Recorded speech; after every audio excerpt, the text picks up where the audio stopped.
Hello, my friends, hello, and welcome once again to stately Vaughan Manor, where Roger and I have returned for my weekend reading report. It's time for my weekend reading report. I mean, it's one day early, it's going up on Saturday instead of Sunday. But here it is. I've been really busy these past few days, and I haven't had a chance to put up videos or make videos or read much. Sometimes you just get busy, and I've had to clean blood out of the carpets and off of the sofa and the chairs. And, it takes a long time to clean blood out of upholstery. Anyway, that unpleasantness is behind me. And now I can go into this wonderful weekend, the wasted weekend, free and clear. It is the wasted weekend, by the way. CriminOlly has dubbed this weekend the Wasted Weekend, a weekend devoted to reading trash. So that's awesome. And during the past week, I did read a little bit, not as much as I would have liked, but I did finish a book, a thin one, a tiny little book I finished. And that book was this one. This is The Infinite Moment by John Wyndham, which I'm reading, or which I read for the Winter of Wyndham, a reading event created by Books, Songs, and Other Magic, a fantastic booktube channel you should all be watching. Every month, we'll read a John Wyndham book for the Winter of Wyndham. And this is the one I just read, The Infinite Moment. I read this past week. It is a short story collection. All the stories in this volume involve time travel, or interdimensional travel and time travel. And it's a good book. It's not a great book, but it's a good book. It very much has a Twilight Zone feel. Pretty much any of these stories could have been made into a Twilight Zone episode. And they were good. I think they probably were better in 1961 when this book came out, because a lot of the ideas that you find in these stories have just been used over and over and over again. So there's not a lot, if you're coming to this book now, there's not a lot that's original in it, with the exception of the first story. But I imagine, back in the early 60s, that was not quite the case. I wonder how fresh these stories and concepts seemed at that time. I kind of feel like some of these ideas were already getting a little stale. But they're interesting stories. Good stories, for the most part, not great stories. Now, the exception is the first story, which is a story called Consider Her Ways. Consider Her Ways, which is a long, short story. How many pages is it? It's 65 pages. It's a 65-page story, so a longer short story. And it is all about the future, our world in the future, when all the men have died. All the men have died, only women have survived. And they are still surviving and managing to reproduce, although how they are doing that, Wyndham never actually tells you. I imagine it has something to do with cloning or something like that. John Wyndham doesn't give us those details, but they have survived. Women have survived and created a very, very different culture. It's really weird. It is like a Twilight Zone episode, but an incredibly disturbing one. It's really disturbing and strange. And this world is just, it's sort of inhuman, this world. It is really an interesting story. And now this story was written probably in the 50s. And so it is sexist. There is some sexism definitely in this story. The world evolved the way it did partially because, well, women just aren't as good at some things as men are. It's kind of like that. There's a little bit of that in this, which when you read it now is like, oh, this didn't age well. And there's at least one other story where there's some pretty clear sexism in it. But, these stories were written in the 50s. So I am not surprised at all by that. That's just something, it's just when it was written. That's just that's just the way it was. But a good book, not a great book, but a good book. But that first story really stands out. I imagine it was reprinted in places other than this. But if you ever do find this lying around, it's worth picking up just for that initial 65-page story. It's really good. So I'm glad I read it. The Infinite Moment by John Wyndham. For the most part, good, but not great. So after I finished that, I started another book, but I was heading into the wasted weekend. And I had already chosen the junky book the trashy book that I'm going to read for the weekend. But I figured going into it, I'm probably not going to be done with this book by the weekend, and I was right. So I was going to start with a trashy book and then finish it this weekend and then start the other trashy book that I had planned to read. Now, the trashy book that I already started is Warrior of Larn. Warrior of Larn by Gardner F. Fox, author of a gazillion comic book stories and a lot of paperbacks. Gardner F. Fox wrote a lot of stuff. He wrote all the original Justice League stories. He wrote a lot. And he wrote this book, Warrior of Larn, which is very much in the John Carter of Mars tradition from Edgar Rice Burroughs.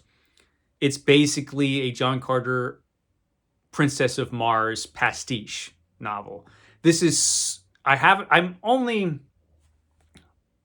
a little over a quarter of the way through it, but already it's about 80%. It's about 80% Princess of Mars. I mean, it's just so close in so many ways to that original book in the series. Not completely. There are different things. It's just when he does a pastiche, he really sticks close to the source material. But it's okay because it's fun. It's a lot of fun. And, it's a trashy book. And it has this great cover by Frank Frazetta. Frank Frazetta, who did this cover before he did his awesome Conan covers. And it's got a different look to it. And it's really cool. It's really cool.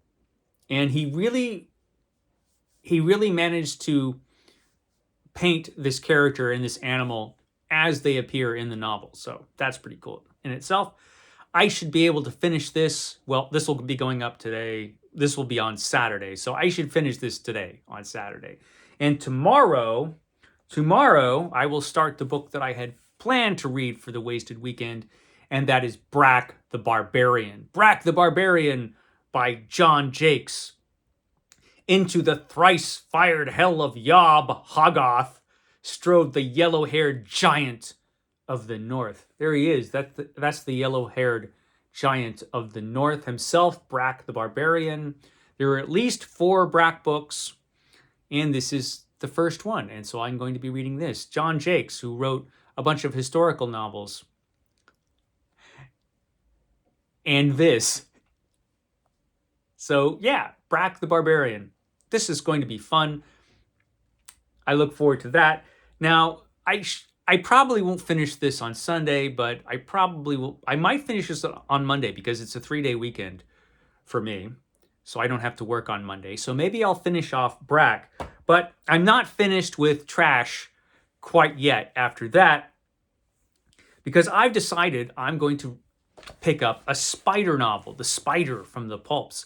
And I decided to do that because I watched a video from Damned Fool Idealistic Crusader, which is a really amazing channel if you've never seen it. Damned Fool Idealistic Crusader does a lot of videos about film and movies and collecting physical media. He knows all about that stuff. He knows all the technical details of everything that you will see on a screen and all the different ways to watch them. Laser discs, CDs, VHS, all that stuff. But he also likes books too. And he did this wonderful video all about The Spider. And so I decided to pick up a spider story. But he did a great video on the spider. It's amazing. I'll try to remember to link it down below. So I thought, that sounds great. I've got to start reading the spider. Again, I've read the spider before, but I've got a mess of these, and I've got spider novels in other formats. Steve Donahue just sent me a bunch of spider novels. So I've got a bunch of the spider, and I thought I'd start off with this one. This is the third issue of the spider as it came out in pulp form.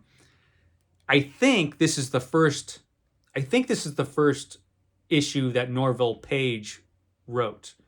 Norville Page, the writer of almost all of the spider novels, but not all of them. But he wrote most of them.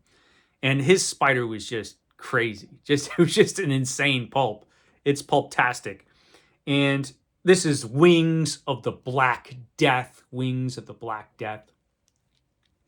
The third spider pulp. I don't have the first or the second, and since I'm doing the 500 book challenge, I'm probably not going to get the first or the second spider novels, but I got a mess of these. I don't have them all, but I got a mess of them. And so this is something I'm going to be reading after I finish Brack the Barbarian. All because I watched that video from Damnful Idealistic Crusader, and it was totally awesome. So there's that. One other thing I've been reading that I'll talk about is, of course, Thor. I am reading the entire run of Thor, the entire original run of Thor, Volume 1 of Thor, which ran from the early 60s until the mid-90s. And this is the book I've been reading lately. This is Thor Epic Collection, Volume 9, Even an Immortal Can Die. And this has Thor stories from the late 70s, and I should be done with it by now. Because I've been so busy, cleaning blood off of the floor, because of Roger's shenanigans, I haven't been able to read Thor as quickly lately as I've been wanting to. I should have finished this a couple days ago. So I've got to catch up. I'm almost done with it. It's wonderful. This is a great period of Thor. This ends the Len Wein era of Thor when he was writing the book and Walter Simonson was drawing the book, when Walter Simonson was first drawing the book.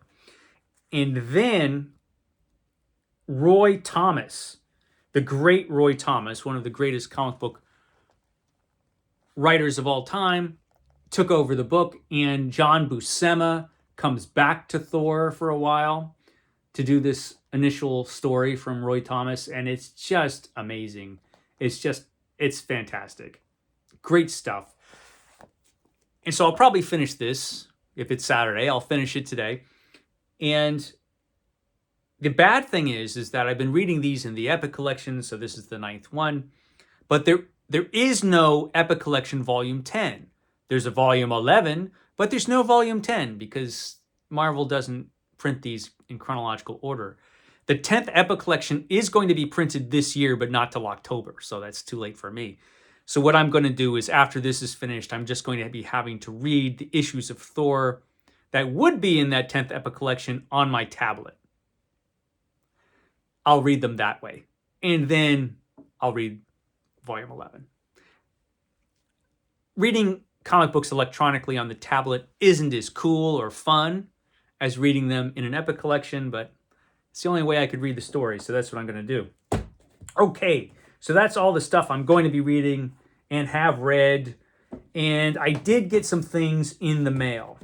I got some really cool things in the mail. People send me things. I've had some pre-orders of comics. And I got one really terrifying thing that fills my soul with horror.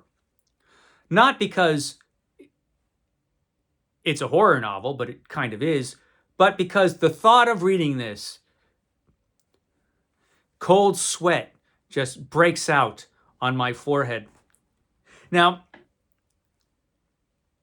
a viewer sent me this because I talked about this recently, and it is The Stand. Now, this is the original paperback, the first paperback printing of The Stand back before Stephen King expanded it, and it was republished in 1990 as the big gigantic version of The Stand. This is the original version of The Stand that was printed in the 1970s. So I've had this project going on, the Stephen King Read Every Book by project.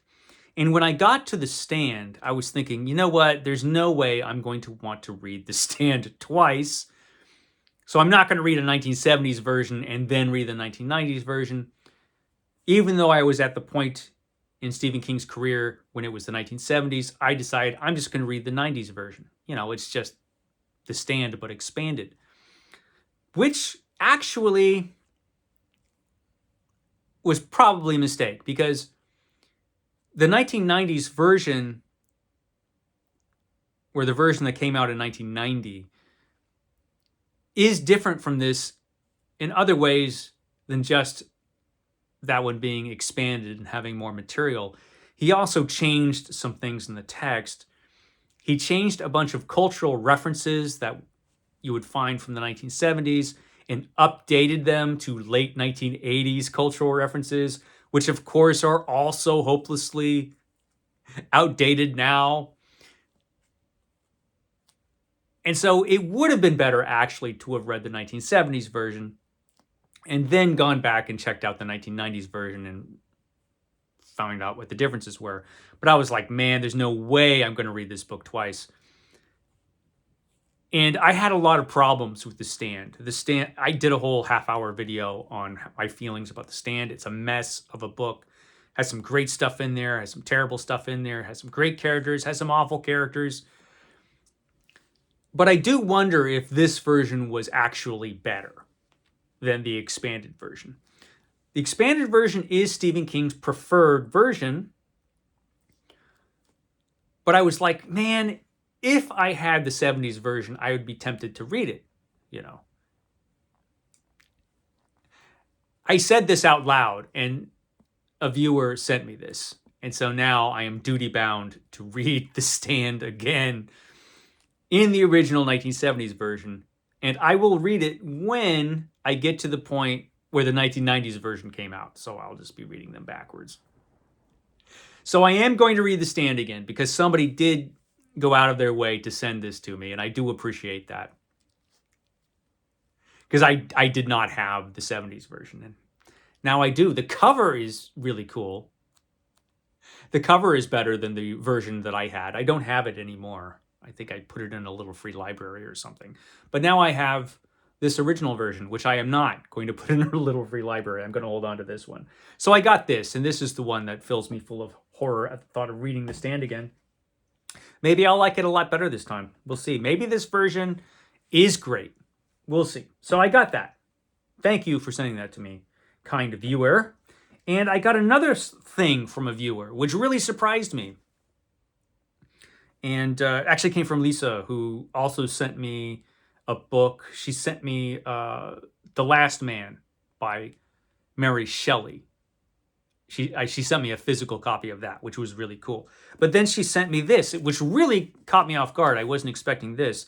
This is The Bones of the Old Ones. The Bones of the Old Ones by Howard Andrew Jones, which is, I think, the follow-up to this, The Desert of Souls. Howard Andrew Jones sent me a bunch of books. I opened them in front of all of you, and this wasn't in there.